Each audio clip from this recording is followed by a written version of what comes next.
Oh, hello, and welcome to Al Dente Rigor Mortis. I'm Review Cultist. Hey, and I'm Adam from RPX. And we're here to discuss those internet stories, most creepy and most pasta, and be critically silly doing it. And tonight we have Never Go Camping Alone. So, we have Adam on the show again, and I wanted to try and get some of those creepypastas off that definitive creepypasta iceberg that I've mentioned a couple times. So I thought this was going to be one of them. Like there was one on there that was never go camping alone in the woods, I believe. I noticed that. Yeah, let me double check that. Make sure like I actually had that in there. Hang on. Oh yeah, never go camping in the woods alone is the it's on the is the one that's mentioned in the iceberg. But when I was looking for that one, all I could find was a YouTube reading of that story. But the closest I found, like actually written as like something that you can read and not just listen to, was this Reddit NoSleep, which was Never Go Camping Alone. And I thought like, oh, maybe it's the same thing. But then when I started reading it and like I listened a little bit to the YouTube video, it wasn't the same. But the more I read this one, I was actually kind of more interested to read this one. Because it's a creepypasta that takes place in Japan, and like Japan is just rife with like spooky shit. So I feel like we're always going to be in a good time when there's a creepypasta about Japan. So I think so. Yeah. So Never Go Camping Alone. It's by Spacemonkeymomo on Reddit NoSleep. So you can check it out there. And before we get too far ahead already, let's give our initial recommendations. I am going to recommend this one. I will too. It's got some elements I would like to talk about. The story is decent, I wasn't on the edge of my seat or anything, but the presentation was nice. Yeah, and there is definitely like my recommendation is definitely on shaky ground, mostly because of like some editing issues. But let's I suppose we can dive into that on a more extended level with the rest of the show.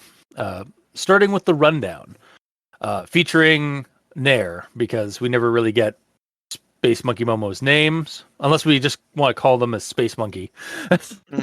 So Space Monkey lives in Japan, or has been living in Japan for the last year teaching, and is sharing his story with Reddit NoSleep from a time when they were camping, because they're not exactly sure what occurred, if it was like supernatural or not. In the spring, after a long winter, they decided to go hitchhiking and camping from where they lived near Kanazawa to Miyajima, ticking off various locations off their kind of like hitchhiking bucket list. They eventually end up going to check out the Minnow Falls on their mother's recommendation. It was a fair walk through drizzling rain from a local train station. On the path through the woods, they spotted several shrines with much more modern offerings to the spirits, such as like vending machine coffee and bottled water. However, one thing they noticed about these shrines was the statues inside were decapitated. Nair decided after a few of these shrines to place his own offering, placing an open bottle with some of his drinking water that he had left. Before pressing on, he figured the rainwater might fill the bottle more and appease the spirit.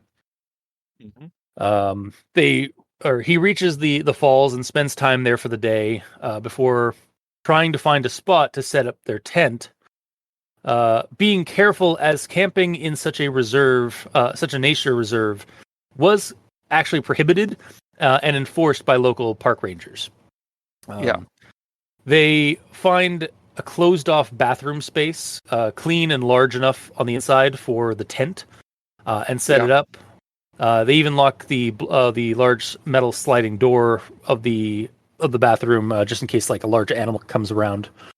That night, however, things get very weird to the point where Nair or Space Monkey needs to confirm with his mother and his girlfriend on his phone that he's awake and not dreaming this shit up. He experiences children laughing, knocking and banging at the door, the latch unlocking and locking several times. It leaves Space Monkey very freaked out, and in the morning they quickly leave. Back home, they share some photos with work friends, though don't mention the disturbances that they experienced that night. And one of the work friends brings up brings up the supernatural elements that supposedly happen around Minnow Falls, specifically when photos of Minnow Falls show up. Like he's like, "Oh, Minnow Falls, many ghosts, many ghosts." So that if that weren't freaky enough, like to find out, Space Monkey when he's at home, he's opening his curtains for his windows, and he finds a partially empty and open water bottle on the sill. Finn. Mm-hmm. So yeah, that was basically the rundown for Never Go Camping Alone. Really, I think it is never be. I really think the title should be "Never Be Stingy to the Spirits." Yeah, because that was. We'll get to that in my actual life. It's just like that seemed like a little bit of like that's like a low effort like offering to the gods. What he did in the story. Mm-hmm. But yeah. And he'd not offered anything to the spirits in any of his previous stops. He did kind of point that out too. So it keeps kind of accumulating some bad karma. Yeah, like he decides, like, all right, I guess I should do something, or he like felt inclined to do, even though, he does kind of say that he was not a very spiritual person, so he didn't really see the point in it, but he just thought it was like an interesting novelty about the from this ancient culture. But, so I suppose the next thing we should do, and I'm sorry, Adam, you're getting the full treatment of El Dente Rigor Mortis with everyone tolerates the Grand Inquisitions at this point. So I've got a number of issues with some of the grammar in the story and some missing words and such. But I do have some thoughts that are kind of compound on some of my comments and quotes here. So I'll start with this first one here. I was able to see much more by taking the inexpensive local train, and so it was on one of these many local trains. I was sat, ready to just get wet.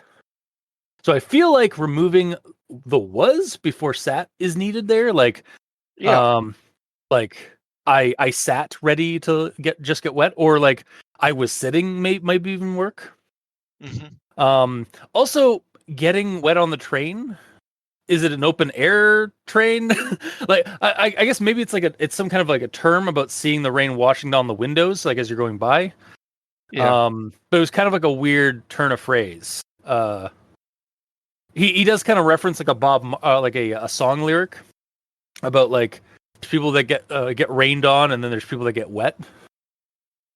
Before this, but like I don't know. I still don't know what that means in this case. Yeah. So, as with most of my walks along this journey, I took the less trodden path and wound my way up the side of this gorge, further into thickness of the trees. So, very simple. I just think it's missing a "the." So, like further into the thickness of the trees. Yeah. Then there's this next one. I arrived at the waterfall just after lunch, and and as I'd hoped, there was a large sheltered area which I scouted. Blah, blah, blah, and it keeps going on, but the issue here is just like I'd. It's not done right. It's hoped. Yeah. Yeah, it's as it hoped. Like it should be like I apostrophe and then a D. So like kind of like I would hoped, the abbreviation of that. And this happens again later on. There's another instance of it where it's just like the character like I think it's just a typo. Yeah. Kind of a simple mistake.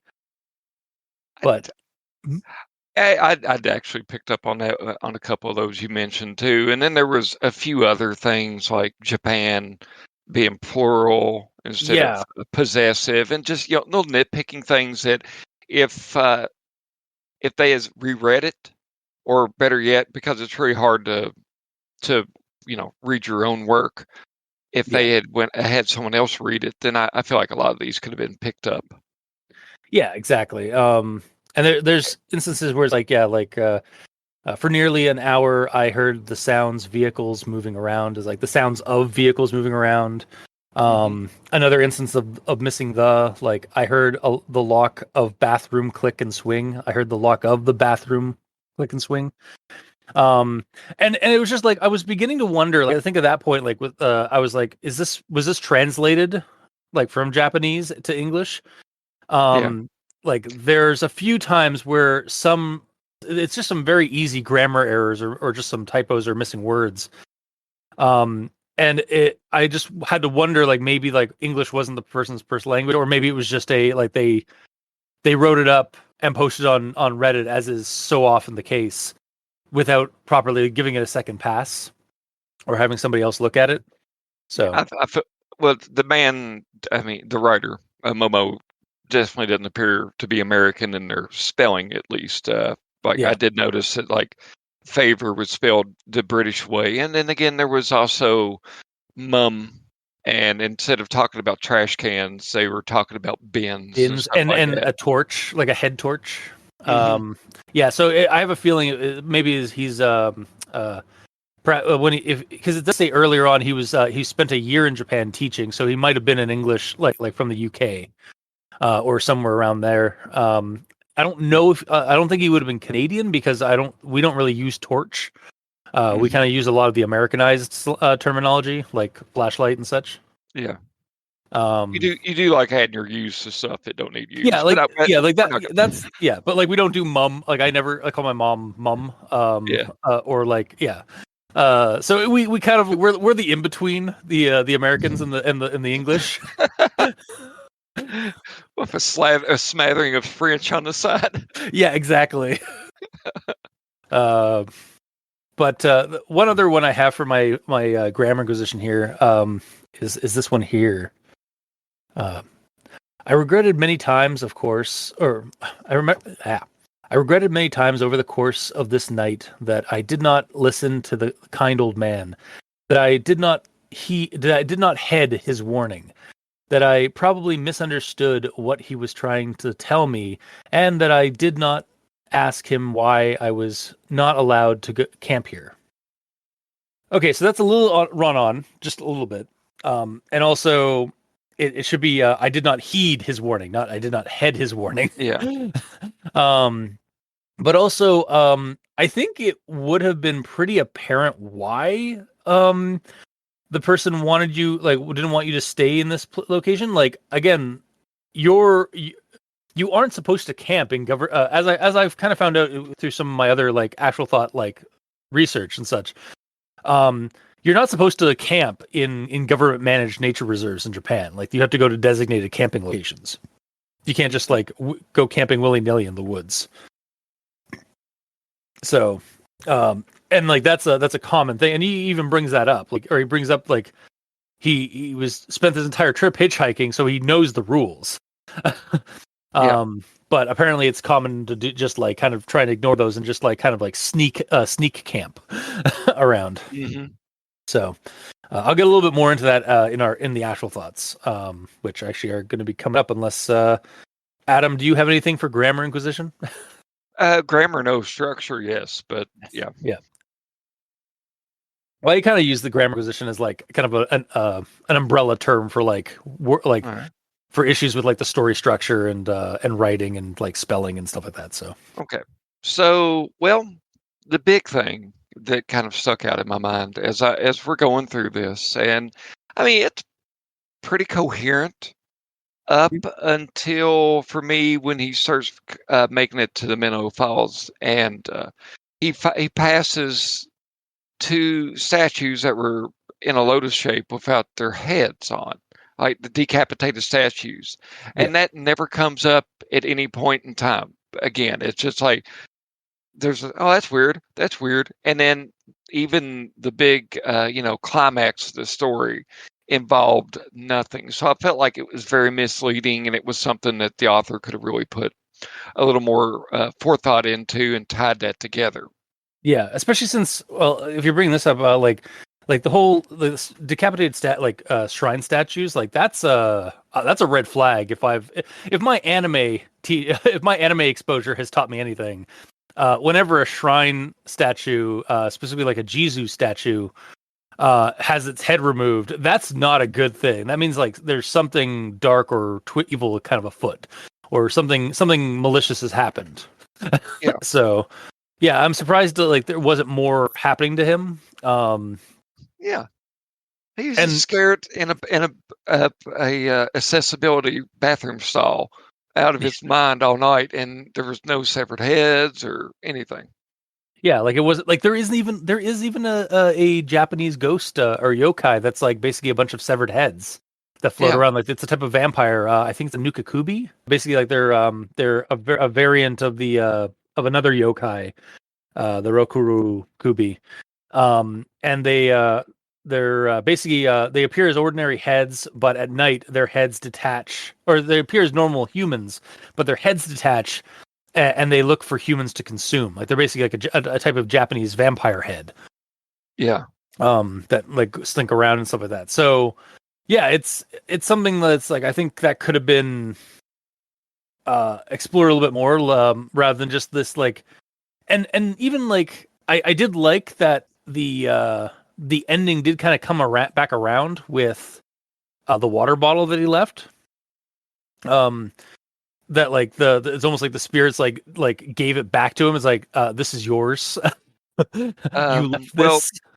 But like I feel like that could have been like something a little bit more like out of like what if like that's what caused like some of the nastiness to happen on him, was that like he thought he was respecting the spirits, but he actually disrespected them by giving just a little bit of his water. Like they demanded a little bit more effort yeah, than what he was offering. and leading up to it, he passes 2 or 3 shrines, so he gets to the spot that he's looking for, and I think they become more well kept as he goes along. Did you get that No, impression as well? it wasn't that they were more well kept. I think it was like that there was like they were like they've been. I got the impression that like the plants weren't growing around them, like they were like like they like nothing grows around those shrines because they were like beheaded and such. Yeah. Okay. That's how I kind of interpreted it. Uh, Yeah, let me see where that is in the story, just to make sure. It's like talking about moss and stuff like that. Yeah. Plastic bottle of water. I arrived. Yeah, here it is. An almost identical headless figure sat bow-legged with its hands to its sides. Less forest growth covered this one. Less time less time had taken its toll, but it remained firmly headless. Oh, so maybe it was like not so much like that like nothing grew on it. It was just like it was a fresh shrine that had been defaced, maybe. Like it was Maybe. a more modern or a newly installed shrine Mhm. that had been defaced. Yeah. I guess literally defaced. I think one of the last things I want to mention here too. So we get to the end of the story. I'm safely at my real home. Hindsight shrouded my previous thoughts, which was, yeah, those are words that could have been restructured. I began to think of possibly more of, again, this is the language. It seems Yeah, like sentences falling apart. Logical causes of my experience. I have toyed. Verb tense. It should have just been I toyed with the idea, like have yeah, toyed. I don't. It's really not verb, but you know what I mean. Real children, dreams, illusions, yet nothing can come to experience.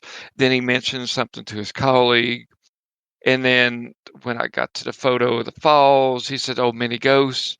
I couldn't tell him my story, but my skin crawled with the reminder that for the first time in my life, I was in the presence of something I cannot explain. And then all of a sudden, we go back, I assume, to when he was getting out of the tent, and it's probably just a word choice. He goes, "The following morning, I parted my curtains." Should have been like tent flaps or something oh like that to make it more clear. See, Uh, I thought that mhm. like that was actually like he was back at his like that after telling um That his it showed up at his house. I hope yeah, that's what it yeah, is. like when he came after like after finding out like, oh, like minnow English and difficult, many ghosts, like, and it's I like that skin crawling Yeah, aspect of it, because like that's good. And then I assumed, and I know what that means. It means an ass of you and umption. yeah. But that like the following morning was like after he'd shown his colleagues the photos and I'm, stuff of that, and got that, and then he like was parting his curtains and saw an empty plastic bottle sitting lidless on his sill. I, um I kind of yeah. wondered that too, but at the same time, I just feel like if I were going to revise that, I go, following a poor, like, indicate that you're back home. There is like this duality, though. It's kind of cool with the severed Mm. statues, and then the lidless cup. I Yeah. was really Oh, that's looking true. for, Yeah. yeah, and I really wanted to see the author make a connection between those, because that would have been nice. Yeah. I kind of took it as like it's just like a more modern but stingy offering to the spirits. But like, yeah, I also like the lidless bottle, the headless shrines, like that. There is sort of a symbology there, you could almost say. Hmm. A lot of potential, and Yeah. the guy, I, we were. This is maybe going into what you were wanting to talk about next, but this story we're reading here is hyperlinked with images, and that was Yeah. really a nice, for the most part, a nice feature to it. Yeah. The story, yeah, it implements links to photos rather than like just full on photos within the story. And maybe that's something that like you can't just put photos in your story on a Reddit no sleep story. Like maybe that's a guideline rule kind of thing. So they Mhm. use the hyperlinks. But honestly, and I'm assuming again that some of that most of these images are from like Nair's actual experience of like maybe hitchhiking or something like that. They could also just as easily be like some random photos on Imager that they found that work for the story that they're telling. But Yeah, yeah, the way they're put in here, like they're just like these hyperlinks that you see as you're reading the story, and you can check them out if you want to. And it does kind of, for me, I felt like it elevates the story by getting to see some of these locations a little bit more visually. But they're just not in your face in the story as an actual full blown photo. I think they integrate much better this way than if it was actually like a photo that's like kind of mixed in with the story, like because you're then having to like you have to read and then like look at this image and then start reading again. yeah, Like and this it's way, you have the option to like look at those images or not. and it's in exposition parts too, not so much Mhm. the action and all that. And that's good. That if you had that in the action part of it, and I was wanting to click to see what the bathroom stall looked like or something like that, it would be kind of, I Yeah, don't this know. is it's mostly images of like again like they're touristy kind of photos of like when he's in Majima, and then like when he's camping outside of a monument, like or you get to actually see what the Minnow Falls looks like. And it actually again like it looks very beautiful. Like I kind of Mhm. want to go to Minnow Falls now. Yeah, based on the based on some of the photos I saw. Um but yeah, it's a nice they were a nice like addition to the story without being too intrusive. yeah. And the story, you know, it's good, I guess, for Mhm. what it is. It wasn't offensive and all that. The bathroom stall deal, and I know I'm switching gears on you. I apologize for that, though. Like, I've traveled through when I was traveling through Europe on a train. We've stopped a train, and I've probably told you the story 1,000 times, but we stopped somewhere probably around Switzerland in the middle of the night because somebody had locked themselves in a bathroom stall just to go. They were hitchhiking on the train, Okay, yeah. and they kicked him out in the middle of nowhere, no lights, no anything. But it was cool for us, not him. Horrible Yeah. for him. But you will see people sleep in public restrooms, and Oh apparently yeah. that one was big enough to set up a tent. I Well, liked that the light also was motion sensitive, and he couldn't really move to do anything for fear of triggering that off, and then him getting found. Yeah, like I kind of saw it as I don't like I've it was I thought it was like more of like kind of one of those like little pavilions that you see in like in parks or like even in national parks, like where it's like there's a bunch of stalls within it, and then there's like kind of the like the kind of moving around space where like the where you can go to the sinks and stuff like that. That's how I kind of saw it as that kind of place, like one of those little like bathroom sheds or like bathroom pavilions. Yeah, and he was in the handicap accessible one, which would be big enough for a wheelchair and all that. So it was big enough to set up a tent. Yeah. And then like he couldn't move, he couldn't leave his tent because if he got out of his tent and started wiggling around, the motion lights would activate and like alert, like let somebody passing by know that there's somebody in there, or the lights went off for a reason. So texting your mom also to ask her if you're awake is pretty stupid. Okay, I have a note in that. Actually, we're in actual thoughts now. Yeah, where is that part here? In my notes. I'm just going to take over for a second here. Oh, go right ahead. Yeah. When I mustered the courage to quietly unzip my sleeping bag, I reached for my phone and messaged my girlfriend and my mom, asking for them to tell me I am awake. I must have sounded crazy, but I needed to be sure. Way to freak out your girlfriend and mom. Like, that's the last thing as a parent that you want to get a message from your son. I imagine. Yeah. Like, it's like, Mom, am I awake? I was like, oh, what the fuck? Mom responded, pinch yourself, dumbass. But she didn't. Yeah. So, she was like, it's like, breathe, like breathe slowly. Like, she was like helping him down from his anxiety attack. He's making an international text message. I just realized that, yeah. I mean, hopefully he has a decent travel plan. Yeah. I mean, like, look, like if you do dumb shit's gonna happen to you, dude. You should have just went to another park. Yeah, well, and again, this is actually something like I so like early on we get this thing about like hitchhiking and stuff like that, and it's like, yeah, that's the plan, to hitchhike from my home just south of Kanazawa to Miyajima, a famously spiritual island just off the coast of Hiroshima, and back again. Began to unfold.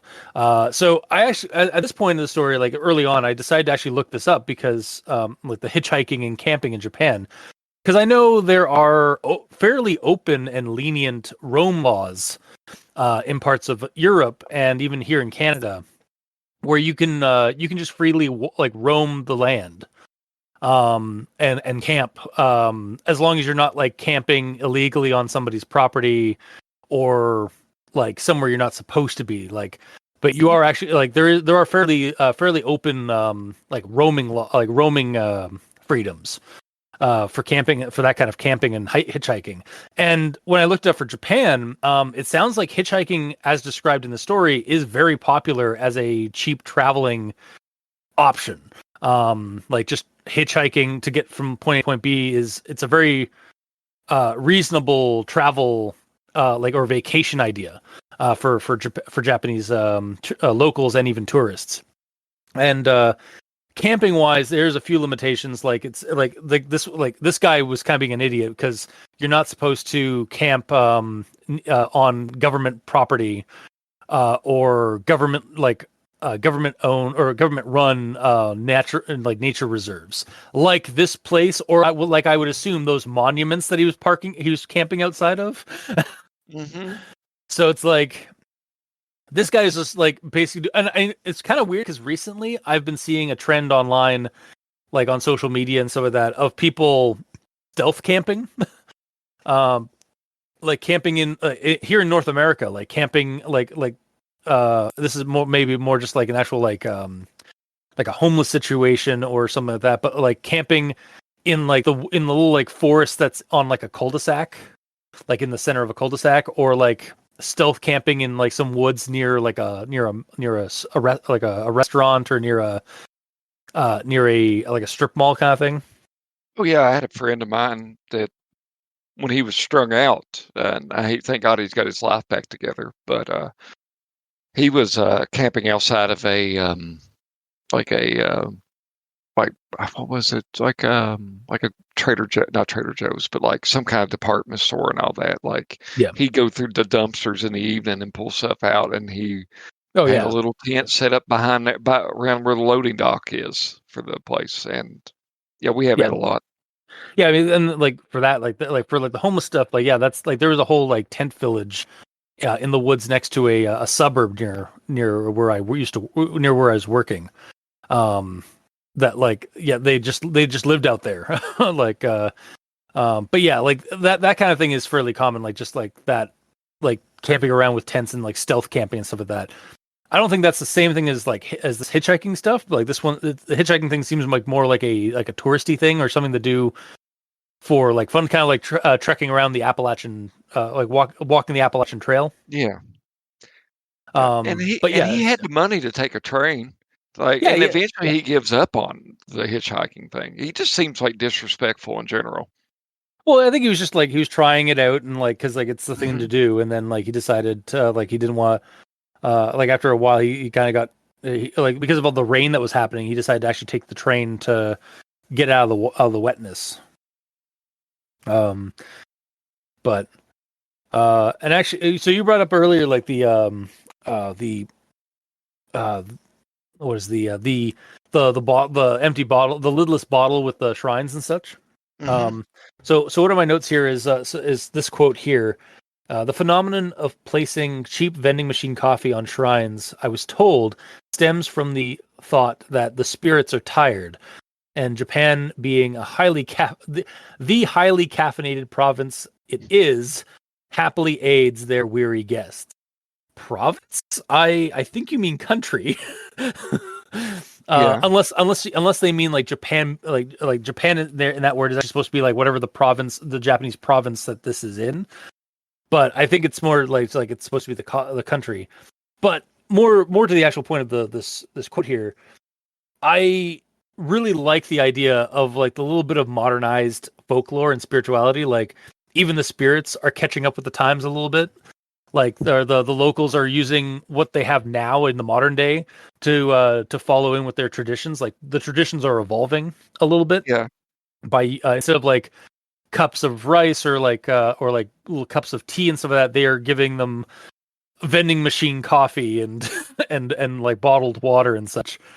Yeah, I like that kind of modernization meets traditional folklore kind of aspect to it. And again, it ties to like that's why I thought like the lidless bottle of water that he receives at the end, I thought was like kind of a nice like sort of wrap around, or like it could have been a really nice like kind of like bring things all back around by like, oh, like you were stingy with your bottle of water. You had this empty you had two bottles on you. One was empty and one had a little bit of water drinkable water left. So you gave a little bit of your water and put it in that bottle and just hoped that like rainwater would fill it up for the spirits. Yeah, I'm sure the spirits are really going to appreciate that.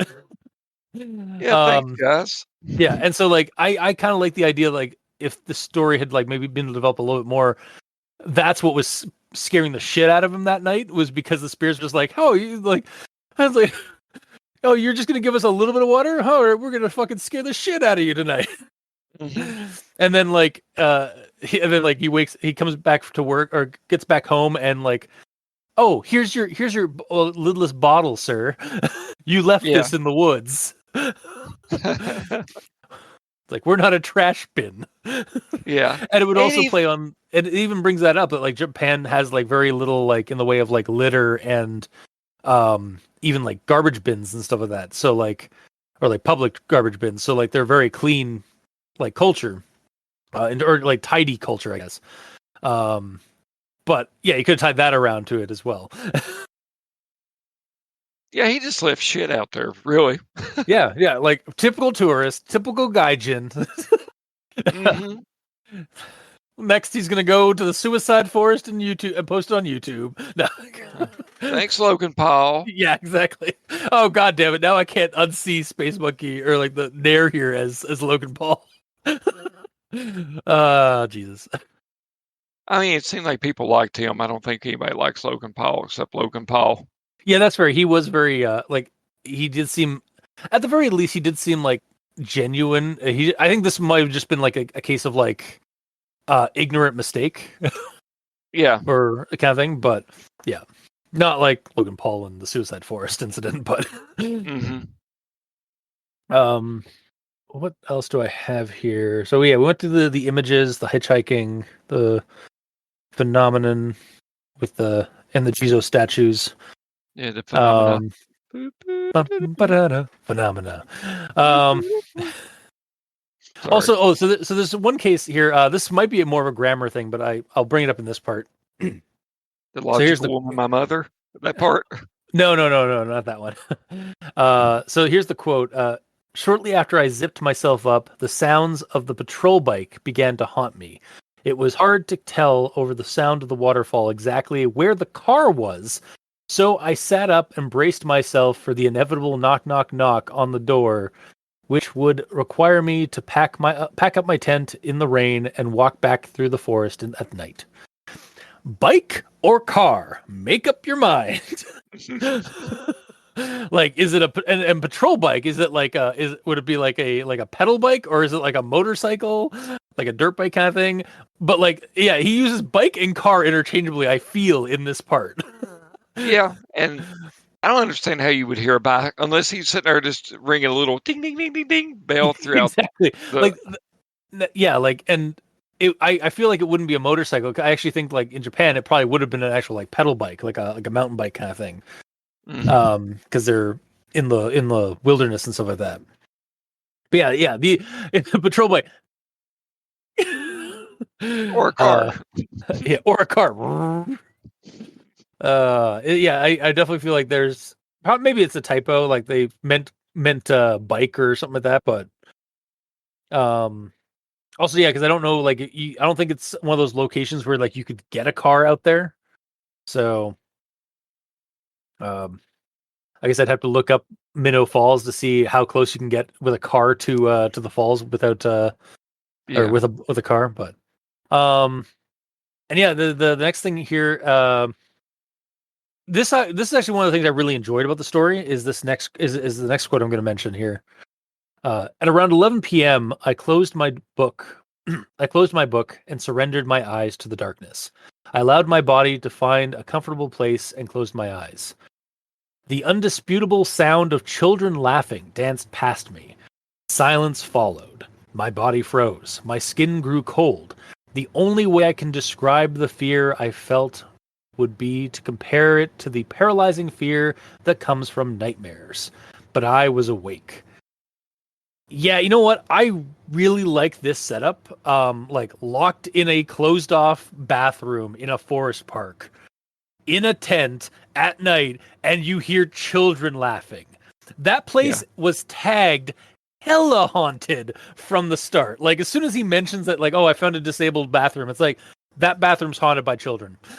Like I didn't even have to like hear that children were laughing in the story. It's like, oh, that's definitely haunted by something. Oh yeah. Like why? Like there's only two reasons. There's the mundane reason. It's like it was disabled because like it was like plumbing issues or something like that, an infrastructure thing, or it's closed down because something bad happened in there and it's now haunted by those ghosts. I honestly really just like the setup in general. Like the creepy park bathroom aesthetic is a vibe to me in terms of horror. And like it's more so because it's in a forested national park, and like I can almost relate to those kind of things because I can visualize that kind of like national park setup where like like with that kind of pavilion that he's staying in. Like even without like the photos that were given through the hyperlinks, like I've seen those kind of locations here in America, here in North America, in Canada. Like we have a couple of national parks around where I live, and I've been to that have those kind of locations in those places, and I always kind of thought this is a good spot, like a cozy little spot to create a creepy setup. Yeah, so I really enjoyed that part of the story. Is with this this guy just like locked in a bathroom in the national park at night, and he hears children laughing. I was like, yeah, I'd have the same reaction. I would freeze. I'm like, what the fuck? I like the Bob Marley quote. Yeah, So there's a section. I checked the weather forecast for the area. Yeah. Showers, it said. Odd way to say that. Okay. And then he puts a quote. Some people feel the rain. Others just get wet. A quote by the great Bob Marley that I repeated to myself. Now, the way it's structured is kind of but it is a pretty great quote. And it did kind of put like a little bit of personal feel to, like I could almost hear, Cousin Bob playing reggae music and stuff like that in the background for a moment.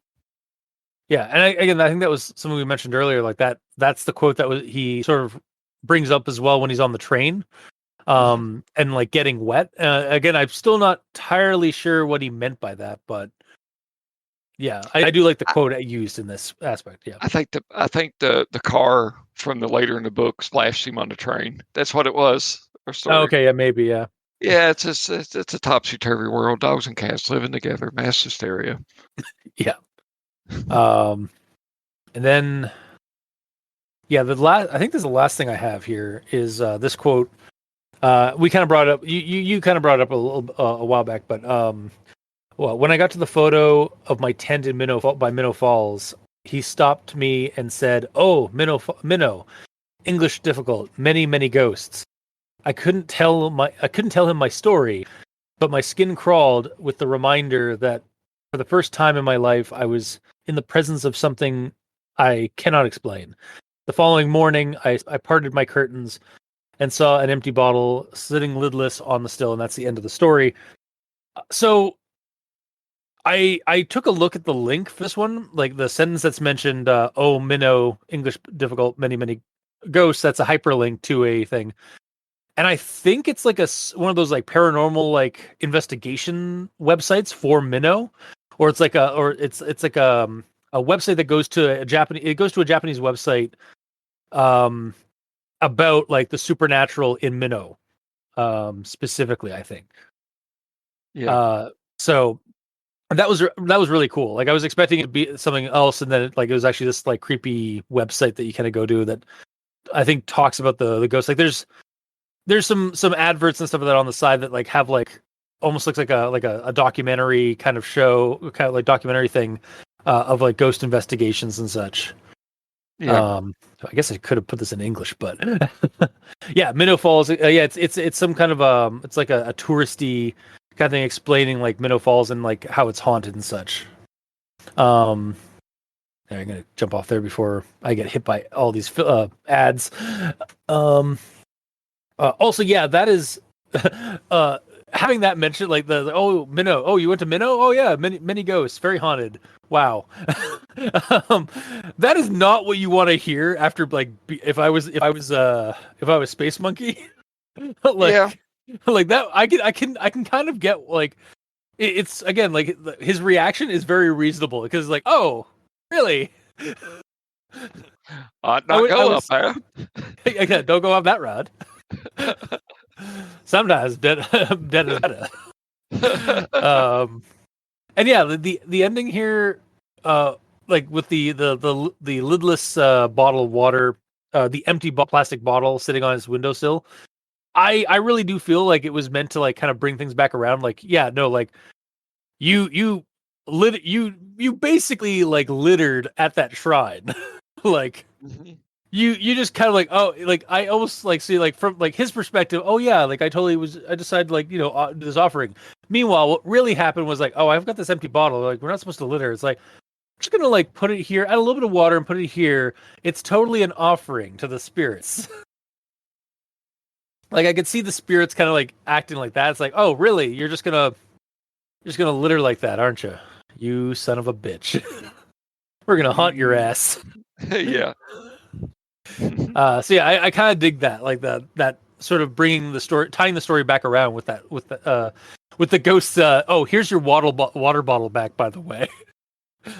It took some time to find you, motherfucker. Mm-hmm. But you know what? They did it, and I think that's really. I'd like to read the story about the ghost going, "You son of a bitch." Yeah. We're gonna haunt.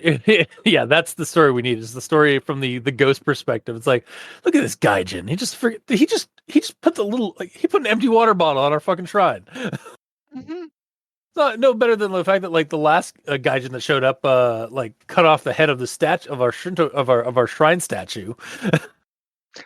Oh, and he was just hoping that he mentioned he was hoping the bottle would fill up with rain or something like Yeah, that. yeah. Like, you He piggyback put motherfucker. yeah, it's like oh yeah, like I'll use like Mother Nature to like help me here. It's like God damn, like what a lazy offering. Mm-hmm. Like you might as well not have given an offering. I think not giving the offering would have been better. Yeah. But yeah, yeah, that's the end of my actual thoughts for the story. It's just like it's really you think it's a story about like oh this guy like had this like weird like there's no like from his point of view it's like there's nothing I could do. Like it's a completely strange and like it came out of the blue like what happened. Meanwhile like no motherfucker you polluted like you were littering so the ghost decided to get Mm-hmm. vengeance on you. All you had to do was not that. This is like the most low key grudge I've ever seen. Yeah. Yeah, that's all. That's all it was. It's the grudge, but like for like a level 1 grudge, like Yeah. just to scare the person into like to get payback for what they did. Mhm. uh, You have 7 days to put your trash up. yeah. What we don't hear is that it was 7 days to the trip that he got that water bottle back. Mhm. But yeah, Adam, do you have anything else to say about the story? No, I mean, it was decent enough. I liked it. It was coherent. Like, as I said, because some of them are a bit off. An Yeah. interesting concept. He just really should have took it in a different direction, possibly. Yeah, there's some. I think there you probably could have tied up the. While I do like the ending, like how it ties it up, I think there could have been a little bit more to tie it up. Like I think the because the statues were all headless, so that was like a first kind of like red sign that like something was up with this area. Like there was maybe something dark about this area. Because usually when that happens in again in well from my experience in animes and like other ghost stories in Japan, if a shrine statue has been defaced or something like that, like the shrine statue was there for like protection against malignant forces, and once it gets defaced or beheaded, it has no power. So like the malignant forces are able to like kind of roam around free. So. Yeah. But like that seemed to be like almost like a red herring because like it seems like this part what really should have been the catalyst for this character's like circumstance here was the fact that they were stingy on their offering to the spirits. Yeah. But yeah, I think a little bit more focus on that would have been better for the overall story, but sort of like their hubris is what got them. Like they or Yeah. their because like he again straight he says like throughout the story like he wasn't a super spiritual person, but he was tolerant of it and found it very quaint and such, but like he wasn't willing to like put offerings down until like that last moment kind of thing, and even And then it then he was a felt like he stingy was a good offering. guy too.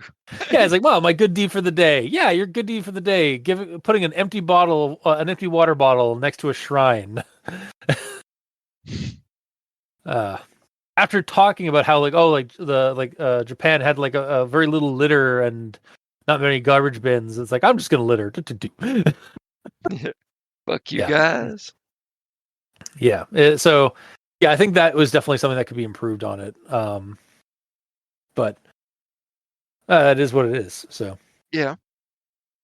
So I will stand by my initial like, yeah, you can read it. It's not bad. yeah. On to final thoughts. I'm going to recommend this one, though it is still kind of on shaky ground for me. Mostly because it could use some editing and a little bit more development. Otherwise, I do like the creepypasta. I really dig the local flavor of Japan. Japan is just a wealth of haunted tales and folklore, so it's just rife for creepypasta fodder. and these kind of stories on Reddit, NoSleep, and such. The use of the hyperlinks to go to photos, I think, helps enrich the story by showing us snapshots of the story in real life, but like also not intruding on the story itself. Like you can click on them and but they're not like always in your face. And honestly, like after reading this, I do kind of want to put Minnow Falls on my bucket list if I ever go to Japan. Because just like based like it looks traditionally like one of those gorgeous gorge like waterfall scenes with like especially with the older Japanese architecture of like the bridge and the shrine and some of that next to it. So yeah, it's one of those locations I feel like would be very picturesque to go to and visit. But story wise, yeah, I think I'd still recommend this one. And to reiterate what I've said twice, yeah, it's okay. You can go with it. Okay. Yeah. I mean, I think if you learn, not to knock this man or whoever, well, I'm assuming it's male since he was talking about his girlfriend and his mother or mom, but if you read something and you're like, well, this is where you didn't thread the needle like you should have. I think it's something one can learn from. Not just the author, but if you were writing something yourself, it's kind of this is, a lot of good potential was lost here. So yeah, but all in all, pretty tolerable. Yeah. Yeah, I agree. Like it's and honestly, like even as it is written, it does give you a little bit more of immersion. Like this is the kind of this could honestly just be somebody's real life encounter. Like they just tripped balls one night while camping illegally at a nature reserve. like he was drinking a lot of whiskey apparently. So we don't bring that up. That he was like spent the day reading a book next to the falls and drinking whiskey, and then he finished his whiskey that night and then went to bed. It's like he could just be having a little bit of a fever dream. Very much. And then he decided to write about it and post on NoSleep because it sounds just enough.